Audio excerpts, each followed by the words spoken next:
tunnel, we couldn't take pictures, so you shouldn't take a picture here.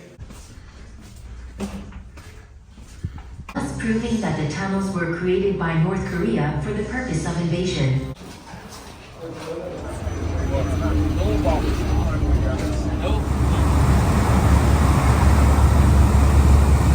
Today, I'm taking a ferry from Fukuoka, Japan to Busan in South Korea. From there, I'll be taking a train to Seoul, where I have a bus waiting for me the next morning to take me to the North Korean DMZ. Over there, I want to explore the secret invasion tunnel that was discovered in the 70s. A lot of YouTubers tried to film inside of the tunnel but failed, but I managed to get this footage. Because I'm not a fucking pussy. Also, I would really appreciate it if you guys subscribe to my channel and click that bell notification icon, as I have some more, hopefully awesome content coming soon. The tunnel is located inside the militarized zone, so disclaimer, I didn't film this tunnel, but this other guy from the group managed to film and then airdropped us the video. I couldn't even tell you his name or what he looked like, except that he probably had an above average size.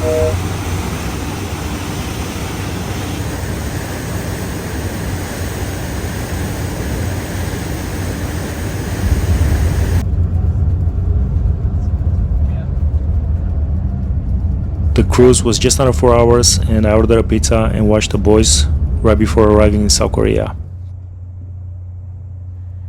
The reason why I chose to take a ferry instead of flying is because of these gorgeous views of Japan and South Korea.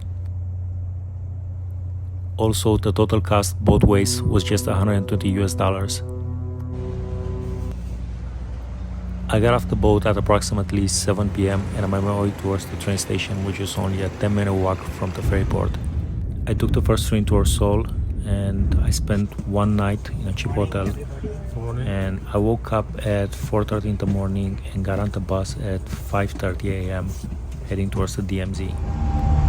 The bus ride there took approximately 1 hour, and by the time we got there were already 4 other buses in line waiting to get inside the DMZ, and just there are limited slots available. So I register now. Wow. You see? The 4 buses already here.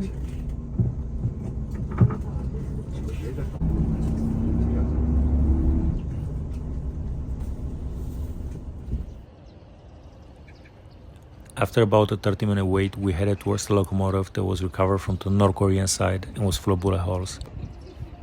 The train currently sits on the same train tracks that used to connect South and North Korea in the past. Of course, Korean people, we could go to north side by train railroad. And also, when we go to China or even Russia, the railroad was connected. But after division, after Korea War, nobody can cross the border, right? So South Korean people, we cannot use the train anymore when we go to another country. Yeah, so that's why the Korea is a peninsula, but South Korea is like an island. Because when South Korean people, when we go to another country, we should use only plane or ship. Yeah. But North Korean people, of course, they can use the train, but North Korean people, they don't have a freedom to go abroad. So North Korean people cannot go to another country. Only high-ranking government officer, they can go to another country with the government permission. At the checkpoint, no picture, no video. Direction is all Seoul. Seoul. Yeah, maybe they wanted attack capital city again. Yeah. So they made the tunnel 70 meter deep. So 70 meter deep is, you imagine, 25th floor building deep. Outside of the South Korea DMZ territory, we call this line Military Demarcation Line, MDL. Okay, so we made the barricade, so tourists, they can walk around about 270 meters. And on October 17, 1978, the third tunnel was discovered at 435 meters south of the military demarcation line, thus proving that the tunnels were created by North Korea for the purpose of invasion. This small train is going to carry us 73 meters underground or 240 feet. At this point is when I left my cameras and my phone in the locker, and I definitely didn't film this. And last, the tunnel wall was covered with coal powder.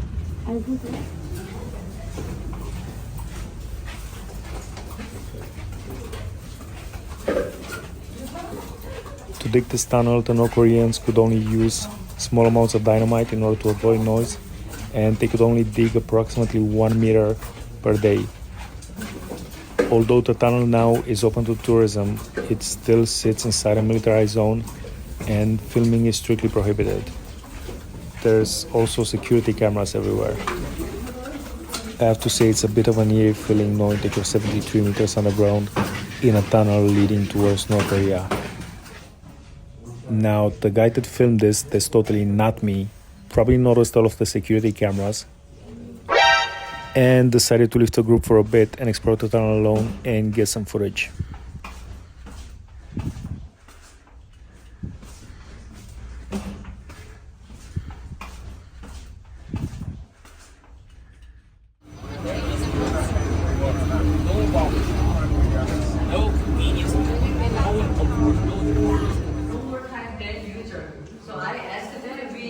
After we exited the tunnel, right next to the entrance, there's a small museum with some firearms and rocket launchers that were recovered from the North Korean side.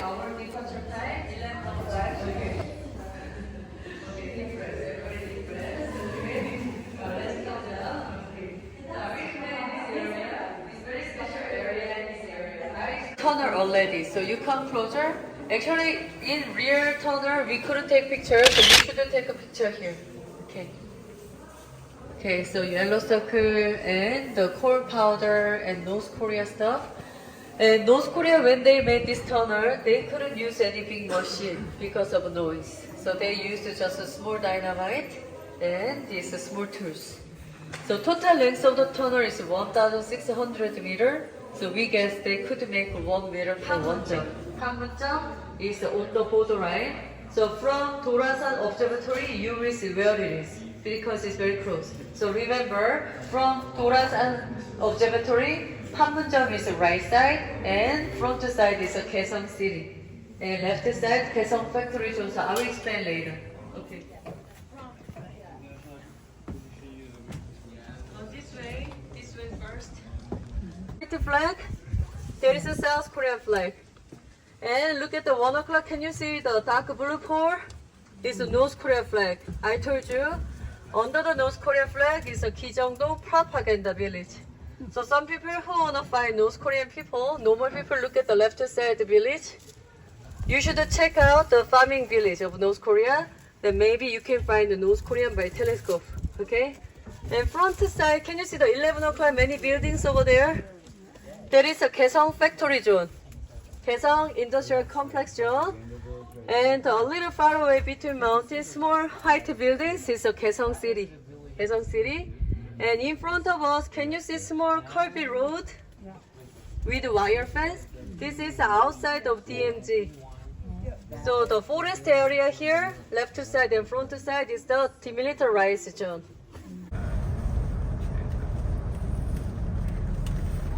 We left the DMZ at noon, and for those of you wondering, I did manage to see 2 North Korean people walking on a road through the telescope there. Unfortunately, I wasn't able to get any footage of that.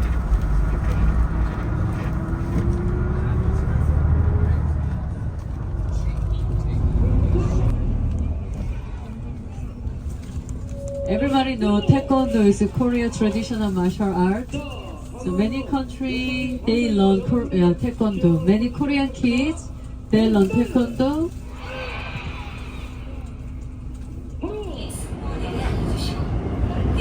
I had a quick lunch in Seoul and I got on the subway at approximately 3 p.m. And from there I took the first train towards Busan, where I'm going to be spending one night. I managed to book a really nice VIP room for only $40 a night in a hotel that's only a 10-minute walk to the ferry port. The train ride there was only a couple of hours and I managed to see some incredible sceneries and cities, and that's the reason why I prefer taking trains and ferries versus flying. You get to see more of a country and what it actually looks like.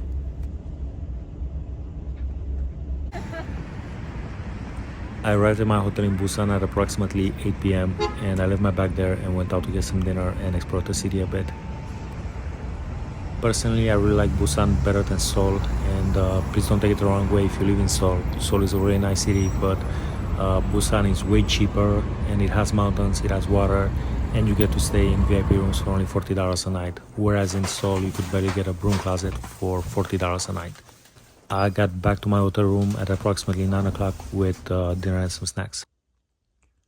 So it's 9 o'clock and I'm back in my hotel room. I just plugged in my Chromecast. Also, I'm having my dinner. I got a fried chicken skewer and 2 onigiris. Got some Pringles and a bunch of snacks I want to try. So that's the view.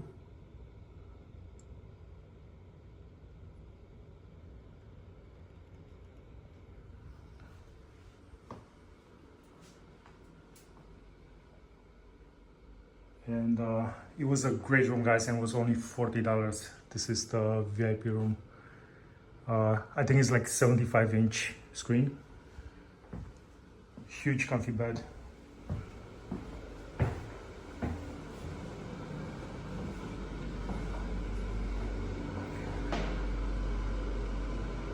Huge bath. And it's the Busan View Hotel.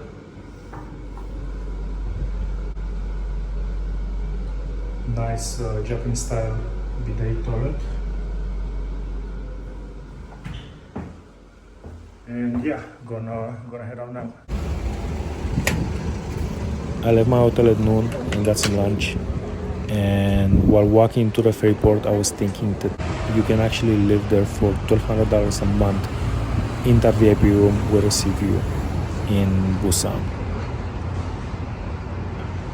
The walk to the ferry is gonna take me back to Japan. Took only 15 minutes, and it was a gorgeous day outside and really nice for a cruise. I have to say South Korea was really nice and so were the people, but I can't wait to get back into Japan and have some exciting adventures.